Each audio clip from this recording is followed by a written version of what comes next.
It was a plain room, a county courthouse just west of St. Louis. Beige linoleum tiles, plastic flags and dusty stands. A woman at the clerk's desk chewing a pen like it owed her something. Everything about it screamed low priority. Disposable cases, dead marriages and unpaid fees. You could smell the mildew in the ceiling tiles. You could feel how little it all mattered to anyone who worked there. To them, we were a docket number, a scheduling slot between a custody motion and a small claims dispute over a pickup truck. But to me, it was the funeral. She sat 2 seats away, my wife, Megan Foster. Her hair was tied back with precision, like everything else about her that morning. Blazer that still held the shape of the hanger. Not a wrinkle out of place. Not a flicker of emotion. Our attorney between us didn't say a word. Neither did I. The judge was flipping through paperwork, asking questions in that distracted tone people use when they already know what they're going to hear. Megan answered everything quickly, calmly, like this wasn't her first time reciting it. Maybe it wasn't. When the topic shifted to finances, the judge looked up from his notes. And the division of household responsibilities, financial contributions, accounts, shared expenses. Can you clarify who managed that? Megan didn't even clear her throat. She just said it. He was never involved in family matters or finances. That was it. That was the moment. I didn't speak, didn't frown. I just looked straight ahead, the same way you watch your car slide on ice. Slow, inevitable, a feeling in your chest that's colder than the road. Never involved. 16 years. 16 years of working 2 jobs when her ex fell behind on support.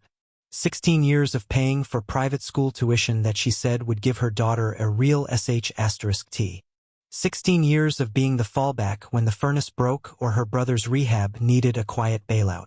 16 years of checking bank statements at midnight while she slept 2 rooms away with her kids and her silence. And yet here, under oath, I was nothing more than a bystander. Not even that. A ghost. I looked at her hands as she said it. Perfectly still. No tremble. Not clenched. She wasn't nervous. This wasn't a slip.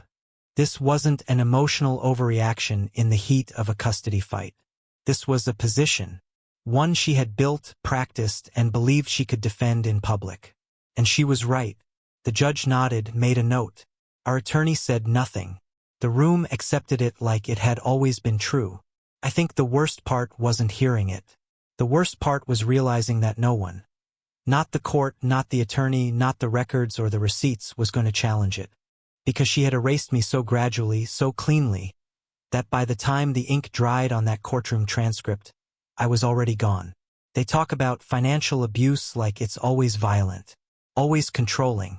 They never talk about what happens when you're the one doing the providing, silently, consistently, without leverage. They don't warn you about what it means to sign every check but hold none of the power. To finance a life that doesn't have your name on it. To build a home where your photo isn't on the mantle. You get erased in pieces. In receipts.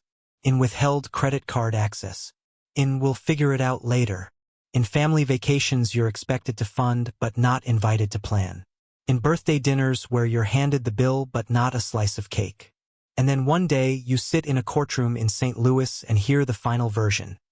You were never involved. I thought about the basement I had finished with my own hands. The water heater I had replaced when it burst at 3 a.m. The car I had co-signed for her daughter that still pulled monthly from my account. I thought about the years I spent playing host at every holiday gathering. Her family, never mine. Her traditions, never ours. Her last name, always hers.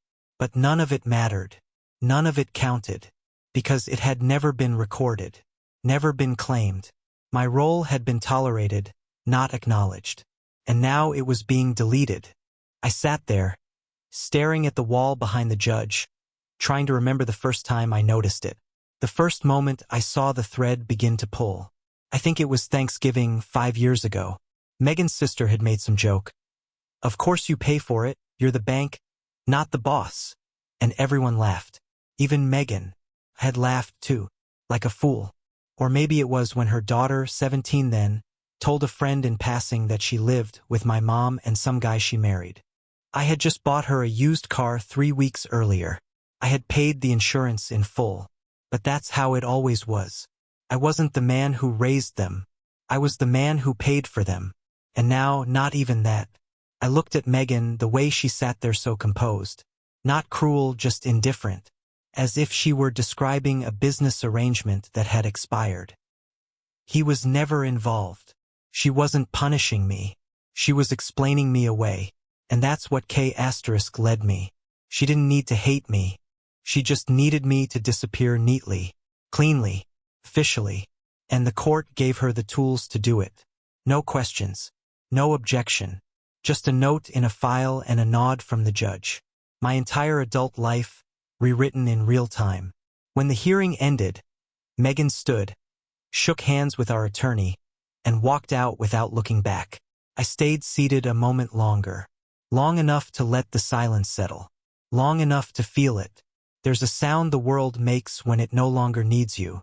It's not loud. It's the absence of noise. The absence of acknowledgement. A vacuum where your name used to be. That was the sound that filled that courtroom. Not anger. Not grief. Just absence. And for the first time in years, I saw the pattern in full. Not the arguments. Not the compromises. The pattern. The bills were always mine. The decisions were always hers. And the identity, the family, that belonged to someone else entirely. All I had ever been was a funding mechanism. A ghost with a checking account. A man who thought his presence would eventually buy him a place at the table. But there was no table. Not for me. Only a ledger. And even that was now closed. I didn't speak to her on the way out. Didn't follow. Didn't ask questions or demand a moment alone. What was there left to ask? She had made her position clear. In public. On record. My existence had been redacted from her version of our life, line by line, like a classified file. She hadn't shouted. She hadn't cursed. No fire, no smoke. Just clean, bureaucratic erasure. It's easier that way, I suppose. I remember stepping into the sunlight outside the courthouse. It was the kind of Missouri afternoon that sticks to your skin. Humid. Unforgiving. A breeze passed, but it didn't bring comfort. Just reminded you how stale the air had been inside. I stood on the steps for a while, letting the scene settle behind me. Megan was already gone. Probably back at the house. Probably texting her sister or booking her usual Friday massage. I didn't go home. I turned left on Forsyth, walked 2 blocks to my truck, and sat in the cab with the engine off and my hands clenched on the wheel. Not in anger. Not in grief. Just stillness. That's how endings really happen. Not in explosions. In silence. I stared at the dashboard clock. 1:16 p.m. I remember the exact time because that's when I decided. Not out of rage. Not to punish. Just to correct the imbalance. If I didn't exist in her family, then my money didn't either. I drove to the branch in Clayton. One I'd used for years. Familiar faces. Handshakes at Christmas. Quiet nods when I deposited checks that covered Megan's brother's rehab, or when I moved funds for the girls' school accounts. I walked in like always. Collared shirt, polite smile, wedding ring still on my finger. But inside, everything had already been set on fire. I asked for the manager, Rita. She was maybe in her 50s, wore too much perfume, and always remembered my name. She greeted me with that same warm tone I'd grown used to. "Mr. Foster, what can we do for you today?" And I told her, "I need to revoke all external authorizations on my personal and business accounts. Anything joint, shut it down. Anything with third-party access, I want it frozen. No disbursements. No pre-authorized payments. And remove Megan Foster from every line where my name appears." She blinked. "All of them." I nodded. "Every single one." There was a pause. I could see her trying to do the math. The wife's name, the wedding ring, the sudden cold edge in my voice. But she didn't ask questions. That's why I respected her. She brought out the forms. I signed them one by one. Initials here. Signature there. Cross-reference against IDs and digital keys. 30 minutes in, we were deep into records. By 2:41 p.m. it was done. 2 hours and 25 minutes after my wife told a judge I didn't exist, I made sure her life would reflect that truth. Her credit card gone. She used it for groceries, spa appointments, Amazon sprees she called self-care. The utilities frozen. The account had been in my name. The school payment portals revoked. Her daughter's tuition had been set to auto-debit every 15th of the month. Not anymore. The home insurance, the water bill, the gym memberships, the phone plans, all under my umbrella. All now gone. By the time I left that bank, I had reduced my presence in her world to exactly what she claimed it had always been. 0. There's a strange kind of peace in that. Cold. Hollow. But clean. I walked to a nearby diner afterward, sat in a booth in the back where the light didn't quite reach, and ordered coffee I didn't drink. I wasn't hungry. I wasn't thirsty. I just needed a place to sit while the gears turned. My phone stayed quiet. Too quiet. She hadn't noticed yet. But she would. Eventually. And when she did, when she tried to swipe a card at the grocery store or check the school account balance or pay her yoga studio's annual renewal fee, she'd feel the absence the same way I felt it in that courtroom. Sudden. Surgical. Complete. I didn't do it to hurt her. I did it to confirm what she had already declared under oath. That I wasn't part of the family. That I had no role in the decisions. That she had managed everything herself. So now she could. I left the diner at 3:15. Drove home. Slow. No music. No radio. Just the hum of tires against asphalt and the dull roar of realization building in my chest. The house was quiet when I pulled in. Her car was there. So was her daughter's. Pair of sandals on the porch. A box from some delivery stacked beside the door. Probably something expensive. Something unnecessary. Something she would have charged to our joint card without thinking twice. Inside, it smelled like lemon cleaner and lavender oil diffusers. Her idea of comfort. The illusion of warmth layered over a house that had long ago stopped being a home. I didn't go in. I stood at the threshold, listened for a sound, footsteps, music, laughter, and heard nothing. Just silence. It was exactly right. So I turned, got back into the truck, and drove to the old condo I hadn't visited in years. One we never sold. One I had kept in my name alone. One she never wanted to set foot in. She said it was beneath our life now. I think she meant it was beneath her life now. The place was dusty, the air stale, but the locks still worked. I stepped inside, dropped my keys on the table, and sat on the same couch I'd bought years before I met Megan. Worn, ugly, comfortable, mine. That night, I slept in that condo for the first time in over a decade. No pillow talk. No perfume clinging to sheets I didn't buy. No arguments over thermostat settings or weekend plans or which of her relatives needed money next. Just silence. And that silence told me the truth I hadn't dared speak for years. She never saw me as part of her family. Just part of her infrastructure. The man who paid.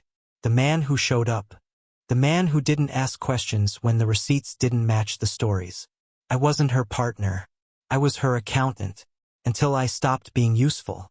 Until the moment came where it was more convenient to pretend I had never been there at all. And maybe I hadn't, not really. Not to her.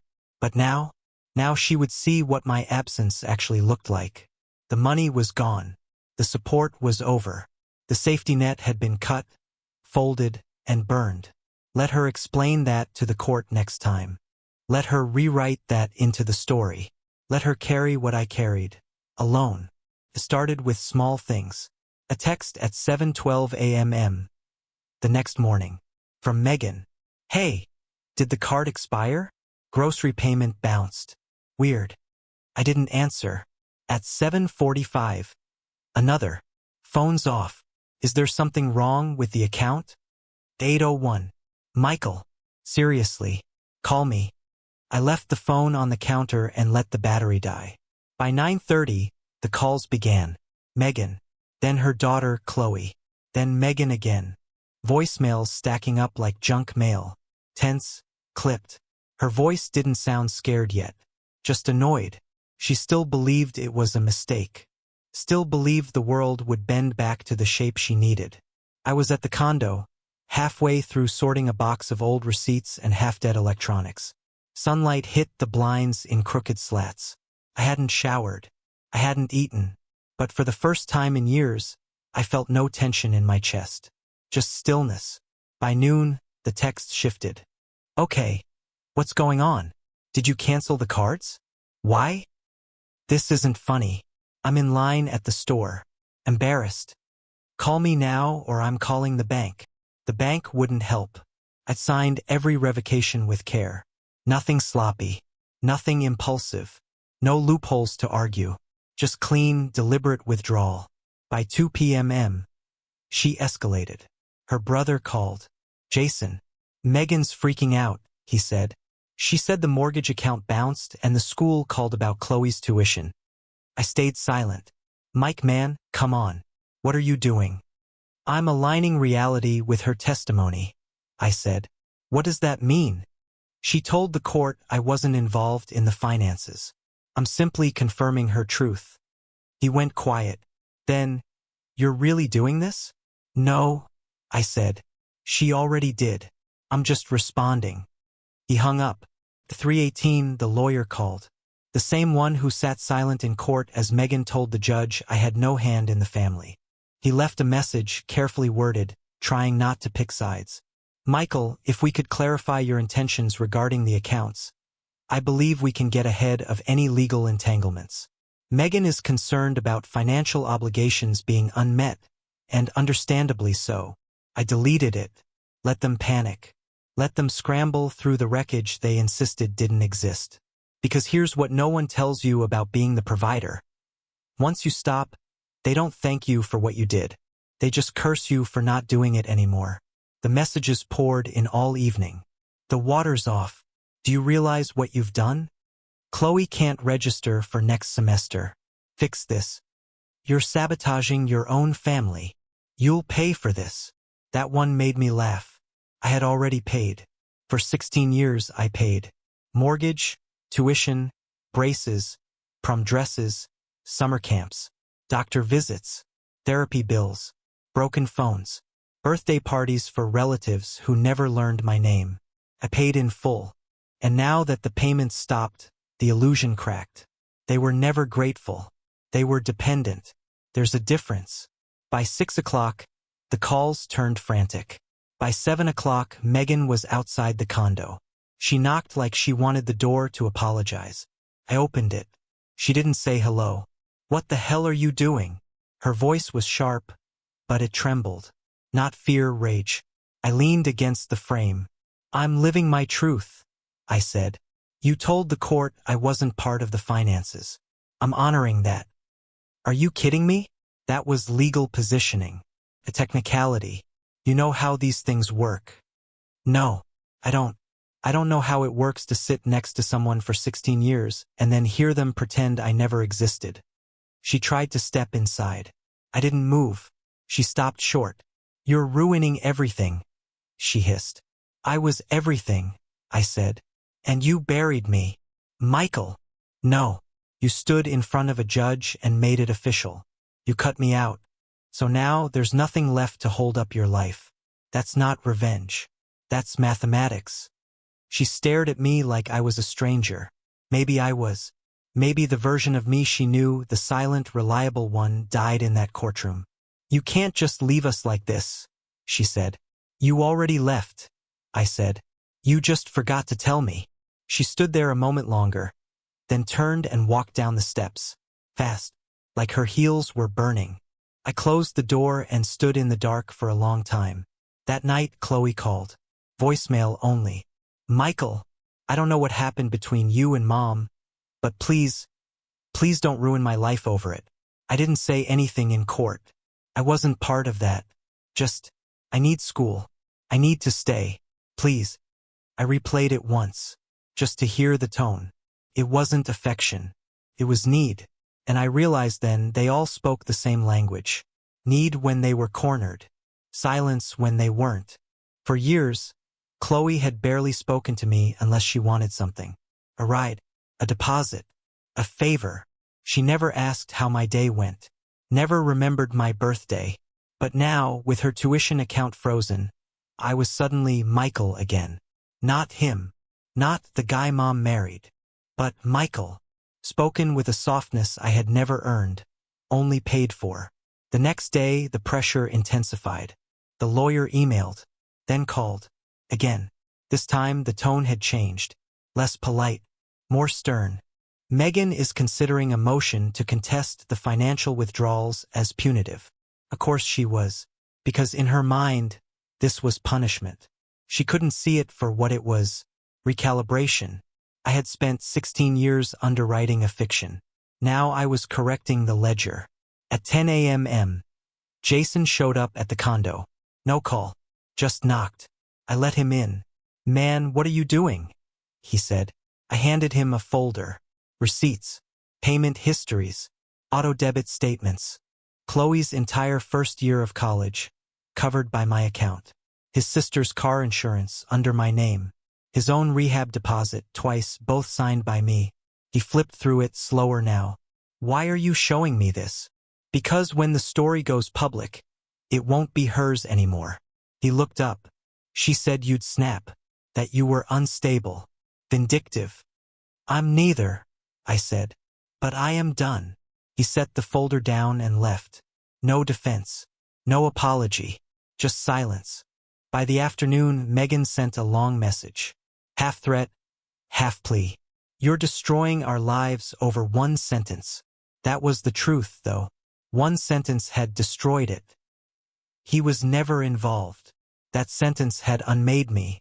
Now I was simply making the world reflect it. The phone didn't stop ringing that night. Megan, Chloe, Jason, the lawyer, even her father. Each one trying to convince me this wasn't the way. That I was being cruel. That I had obligations. That I needed to be the bigger man. I turned the phone off. Let them sit with the silence.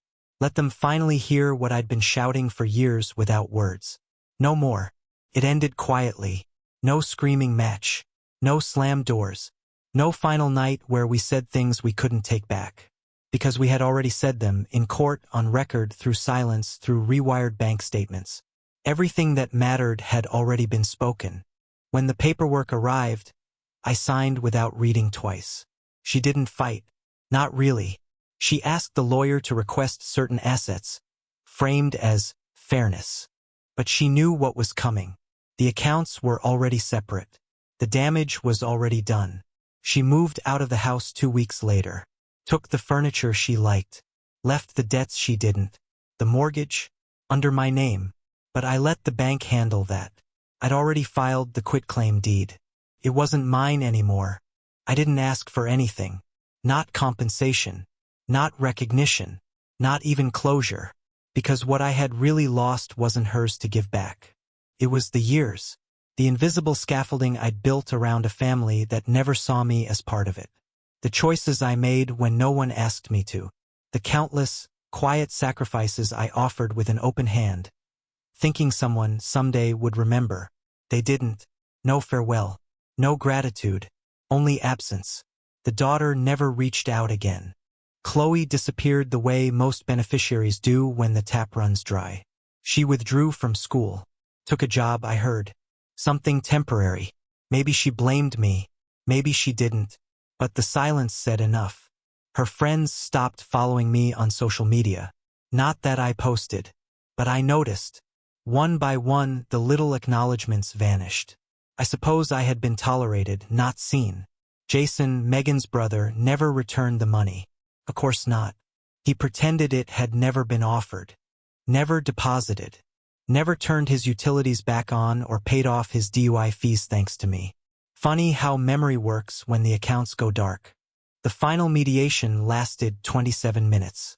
The lawyer spoke more than either of us. Megan never met my eyes.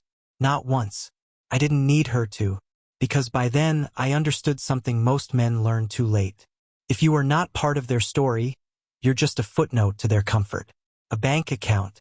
A weekend project handyman. A stand-in at holidays. A silence to absorb their noise. When the paperwork was done, the lawyer asked if we wanted to make space to talk outside the process. Megan said no. I said nothing. We signed the final page and left through different doors. The court mailed me a stamped copy a week later. Single. Clean break. Uncontested. No alimony.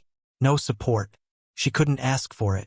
Not after telling the court I had no involvement. That sentence cost her a lifeline, the same one she had called imaginary. I framed that page. Not to gloat. To remember. To remind myself how easy it is to be erased. She kept the house for a while. Tried to maintain the life we had built on my back. But it didn't hold. She sold it 6 months later. I didn't check the price. Didn't ask what she bought next.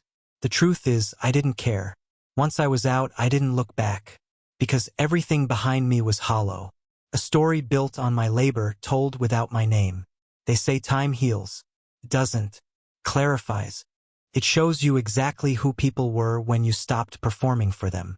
Who stayed. Who called. Who remembered. None of them did. And that was the freedom. Not the silence. Not the absence. But the clarity. No more guessing. No more waiting. No more hoping for change from people who were never invested in the man behind the sacrifices. I went back to my old routines. Stopped working overtime. Cooked for myself. Read in silence. Answered to no one. No more dinners I wasn't thanked for. No more holidays spent with people who wouldn't take my last name but would take my credit card. No more, you're not really their dad though. No more erasure disguised as civility. The condo became a home again. Small, spare, quiet, but it was mine. No split bills. No auto debits for people who mocked me behind closed doors. No calls for bailouts.